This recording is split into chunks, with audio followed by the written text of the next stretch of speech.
So I'm Judith Warner, Neuro Ophthalmology at the Moran Eye Center, University of Utah. I'm neurology trained neuro ophthalmologist. And so the first thing we're going to do is check your vision. And I know that this has been shown in a variety of ways, but this is how we do it in neuro ophthalmology. So if you hold that and cover up your left eye so you're looking just out of your right eye, and read the lowest line that you could read. And the top line is VLNE. Anything on the next line? DAOF. And the next line down? EGNDH. And the next one? FZBDE. Excellent. All right. How about the top line now? OFLCT. Okay. Anything on the next line? APEOTF. Great. Can you make anything out on the last line there, or the second, the next line down now? TZVECL. Excellent. Well, that's 20/20. Yeah. Let's start. That's better than it seemed at start. All right. Then you switch around to the other eye, and can you read that same line? OFLCT. And the next? APEOTF. And the next one down? TZVECL. Okay. And then you can actually switch it to reading numbers, which some people with aphasia can read numbers but not letters. And if people are having a lot of trouble with reading, you can also just move to a single letter. And a lot of people who are having trouble concentrating, or even who just have amblyopia, people who have small areas of field of vision, or scotomata, can see single letters and single numbers better. So can you read that? 9. And we can just kind of move it down. 6. And the next one down. 9. And the next one down. 5. Fantastic. 2015. Great. Yeah. Well done. So when we're checking people's central vision, one of the other things we want to do is check an Amsler grid. And so this is an Amsler grid, and we look at it in each eye individually. So why don't you hold that up again and look at the dot in the middle. And while you're looking at that dot in the center, see if you can see the whole grid. Is there anything missing or wavy or distorted? No. No? And normally we would do this, of course, with the near correction. Why don't you switch around to the other eye? Same thing here. While you're looking at the dot, anything missing, wavy, distorted? No. It's all good? Absolutely wonderful. All right, so the next thing we move to is color vision testing. Some people use the Ishihara color plate. Some people use the HRR color plates. There's a variety of other ones. I happen to prefer the Ishiharas. You stick with what you're trained with. So why don't you hold that up again so you're looking with your right eye. The first plate is a control plate. It does not actually require color vision. And as you can see, it's really, really large. So people with even extremely impaired vision, 2100, 2400 even, can see this gigantic number. So if you just read through them. 12. Okay. 8. 29. 5. 3. 1574. 6. 45. 5. 7. 1673. Okay, and those are the plates that we use routinely for checking for optic nerve dysfunction. Of course, we would normally check the other eye. It is important, if a technician is doing it, that they note that the patient can see the control, even if they can't see any of the other plates, or if they can't see the control. If somebody's got really good vision, they can't see the control plate, that might tell us something about how they're seeing. The other thing is they might be able to see all of the plates in both eyes, but they might really struggle in one eye and do pretty well in the other eye. And that is something that needs to be documented as well. This set of plates can be used for checking what kind of color vision deficit somebody has, if it's protan, deutan.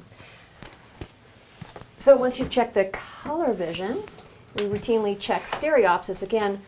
And so for that, you need these special glasses that are polarized lenses. They can be used for other interesting purposes as well.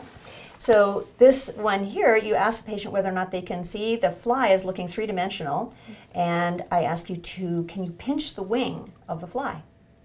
That's a classic answer. Then there's a little more detailed testing. That's gross stereopsis. This is a more detailed. I usually do the animals first. In each row, there's one animal that's sticking up off the page. Can you point to or tell me which one? Excellent. Fast and accurate. Very good. Okay, now in each set of 4 circles, there's one that's sticking up off the page. I want you to tell me or point to each one, and you can hold it yourself. There, there, there,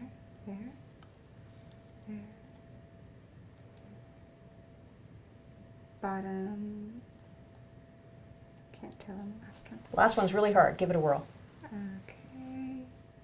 Excellent. Very well done. I think that one of the things that I like to see is that somebody who's really trying is they're doing this movement of the plates because that's what somebody who has depth perception does when they're trying to see 3 dimensions. May I have the glasses back? Alrighty, now I'm going to check your pupils. It's kind of a bright light and I'm going to be shining it in your 2 eyes. I want you to just look right straight ahead. Okay? So the first thing I do when I'm checking somebody's pupils is look at their pupils in room light, and I'm illuminating from below just so that I can see the pupils really nicely. Now we're going to turn the lights off, and I want you to keep looking right straight ahead, and we can look at both of the pupils, again illuminating from below so that we can see the pupils but not actually putting light in them. So then I shine the light in both eyes at the same time and then take away the light from both eyes at the same time. And what I'm looking here for is a nice brisk reaction to the light and a nice brisk reaction to the dark. Both pupils actively dilate in the dark. Light and dark. Now I'm going to do the swinging flashlight sign where I'm going to shine the light in one eye and then the other, one eye and the other. And I'm looking for the pupil to dilate when I'm going from one eye to the other. The other thing I'm going to check is at near.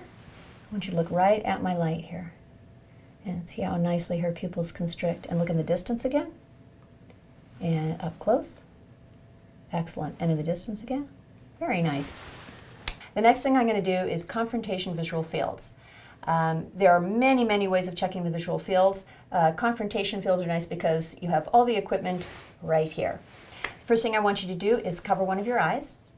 That's right, you can just use your hand. And then I want you to look right at my nose. And while you're looking at my nose, tell me how many fingers I'm holding. 2, 1, 1, 2, Total. 3, 4. Good job. And then we do the other eye. Switch around. Okay. How many fingers am I holding up? 2, 1, 1, 2, 3, 3. Very good. I thought I was going to fool you, huh? Alrighty. The other thing you can do is you can check for red desaturation.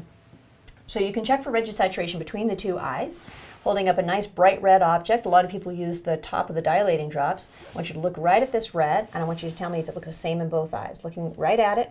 Look the same with this eye, and the same with this eye. Look right at it. Yes. Look the same? Yes. Look the same? Yes. Same? Yes. And if the patient says it looks different between the 2 eyes, try and get them to describe it. And if they can, quantify the difference. And they may say that the red is half as bright, 50% as bright. And that's something you can actually use for documenting optic nerve dysfunction over time.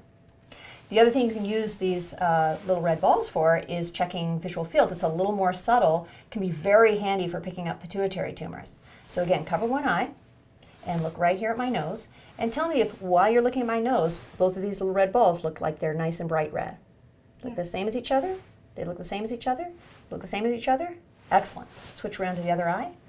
Same thing. Look the same as each other? Same? And same? Yes. Excellent. Nicely done.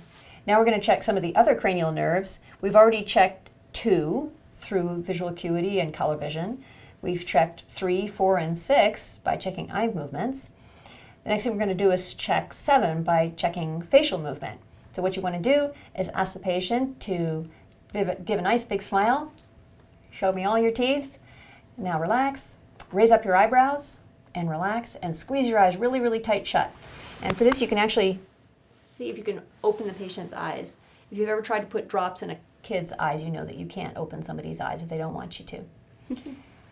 You can see this with request movement, but also just observe as a patient is sitting in front of you. You want to look at blink speed for very subtle facial weakness. Somebody with a subtle facial nerve palsy can have a slower blink on one side or the other, even if they don't have inability to close the eyes. The other thing you're going to check is the trigeminal nerve. Trigeminal nerve does facial sensation and also the muscles of mastication. So when you're going to check facial sensation, you're going to use a little teeny cotton swab to check corneal sensation. That checks the reflex arc not only of the cornea but also of the facial nerve itself with the blink. So what you do is you warn the patient what's going to be happening, have them look right straight ahead, and come from the side, and with a tiny little wisp of cotton, just very gently touch the cornea, and that will induce a blink. And you can do the same thing on the other side, tiny little blink. Very good. And you can see that she had a nice blink response on both sides. Then now I've got this little cotton swab ready to go, and I can tickle on the forehead, tickle on the cheek, and tickle on the jaw. Those are the 3 different divisions of the trigeminal nerve. The next thing you can do is you can break your little cotton swab and create a little scratchy device, and you can check more of a pinprick type of sensation with a scratch. And you ask the patient, do you feel that all over? Does it feel the same all over? The other thing you can do with the trigeminal nerve is the muscles of mastication. And so I want you to bite down, and you can feel the masseters equally on both sides. And I want you to open your mouth, and you can keep your mouth open. I don't ever try to do mouth closure because that would be foolhardy.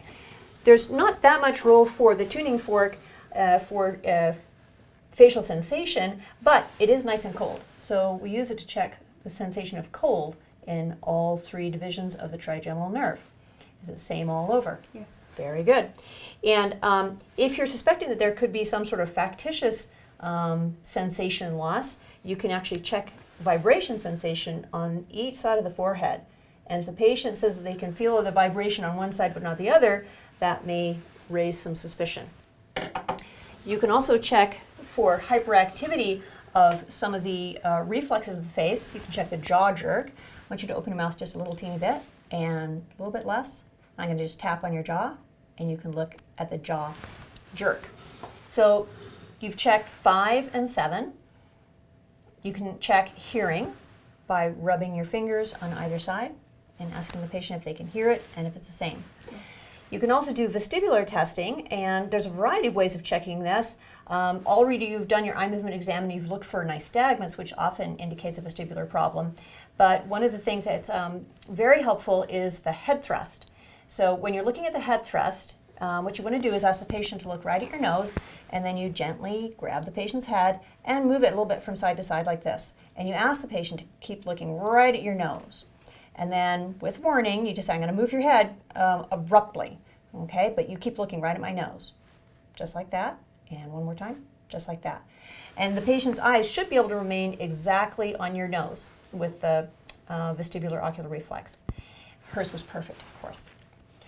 And the other thing you can do when you're looking for vestibular problems is look at vestibular ocular reflex suppression. And so for that, it's a little bit more of an active job. What I want you to do is hold your thumb out in front of you like that, and I want you to look right at your thumb. Keep your head pointed straight ahead, and then I can move your chair around while you keep looking right at your thumb. So I want you to look right at your thumb, and here we go. Keep looking right at it, and you can give it a nice little vigorous push, and she's able to maintain fixation on her thumb at all times. Okay, you can relax. So the next part of the testing would be your gag reflex, which tests 9 and 10. And so I want you to open your mouth real wide and say ah. Ah. So the first thing you can do is you can see that her palate is elevating symmetrically. And then if you have a tongue depressor, you can actually create a gag. I'm not sure that that's absolutely necessary if somebody doesn't have specific sensation loss in their throat, or if they haven't been having trouble swallowing, or if they're not actually having elevation of their palate appropriately. Then you can move down to 11, which is the spinal accessory nerve, and I want you to push your face against my hand, turn your head. There you go, just like that, and over here, and then shrug your shoulders up, and then H, hypoglossal, stick your tongue all the way out. And you can ask the person to put your tongue back in. Now put your tongue in your cheek here, and good, and over here, excellent. And even just looking at the tongue, often if there's trouble with hypoglossal nerve, you can see atrophy of the tongue. The next thing we're going to do is the fundus examination, which you can do with a handheld direct ophthalmoscope, which is falling somewhat out of favor, but is hugely helpful for almost all incidents. So what you want to do is get everything set up so that you can do this as comfortably as possible. So what you're going to ask the patient to do is look right straight ahead, off in the distance. If they're focused up close, their pupil will get smaller, and that's not what you need. You choose a smallish, for an undilated pupil, you want to choose a smallish light, not too bright. And then it's all about feedback, sensory feedback. So you're going to be having very poor vision for what's going on around you when this is happening, so you need to be able to know where the patient is relative to you, because in essence you're looking through a little keyhole. And if you've ever looked through a keyhole, which I know nobody ever does, but if you did look through a keyhole, you'd know that you have to get right up close. The closer you are to the keyhole, the better you can see through it. And she's got pretty small pupils, so we're going to need to really get ourselves coordinated to be able to see here. So, I want you to look right straight ahead, and you get yourself set so you can see the red reflex. And you can see my little pinkies out here because I want to be able to stop myself before I actually bash foreheads with her. So here we go, we're going to come forward. I am looking at the red reflex, coming forward, coming forward. I just touch her cheek with my finger here, and I'm right on the optic nerve. And I can see beautiful venous pulsations and a nice healthy looking optic nerve, and I can pop over here and just take a quick look at her fovea. Then you want to do it on the other side. And again, I'm using my hand on her shoulder, or I can use it on her head to make sure that I have good sense of where she is once my eyes are covered up. Again, looking right straight ahead, and I'm going to come in and right in there on her optic nerve. And she's the world's most cooperative patient, so it works really well. We've covered the remainder of the cranial nerves, 2 through 12. You could check 1 if you wanted to, if you're concerned about a orbital frontal meningioma, for instance, and somebody who's got Foster-Kennedy syndrome. You can check somebody's sensation of smell with coffee. Try not to use alcohol swabs because they are doing more checking nasal pain rather than smell. So we have checked the remainder of the cranial nerves, 2 through 12, and we've done the fundus examination. I hope that you have found this helpful.